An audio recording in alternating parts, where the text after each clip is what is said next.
हम गायक अशोक कलबेला सभी श्रोता भाई बंधु लोग के गोड़ छू के गोड़ लागतानी।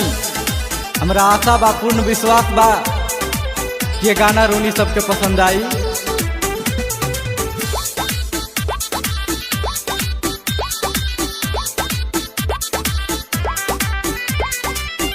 आई है हमार मैया जी, फिर के सवार मैया जी, सेवा का पुकार करता, सुनी लह पुकार मैया जी।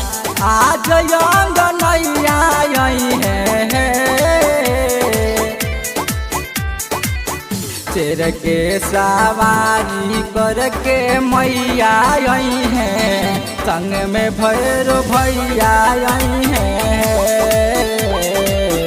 शेर के सवारी करके मैया आई है, संग में भैरो भैया आई है।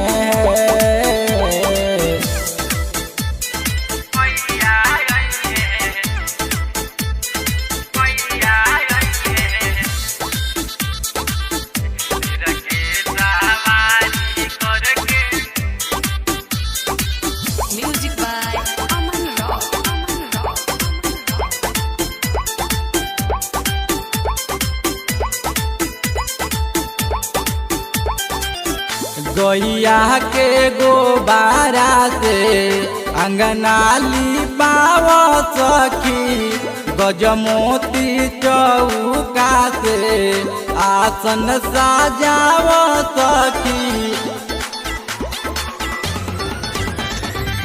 भैया हमार सुकवार बाड़े आइल दुआर बाड़े हो, ज्ञान के ज्योति माई हम पेऊ करत विकार बाटे हो। नीम के पतैया डोले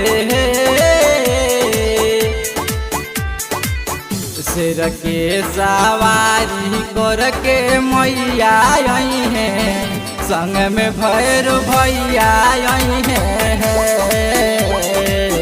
शेर के सवारी करके मैया आई है, संग में भैरो भैया आई है।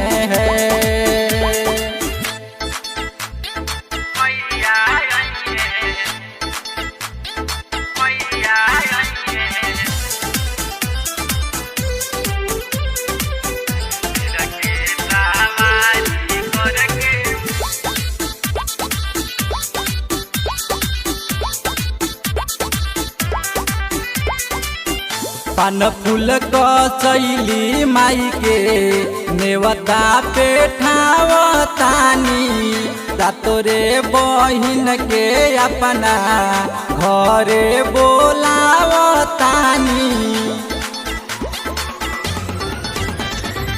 माई हमारे आज आइल बानी, आसरा लगौले बानी हो।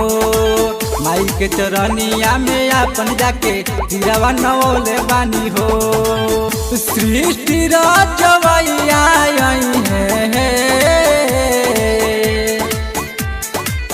शेर के सवारी करके मैया आई है, संग में भैरो भैया आई है।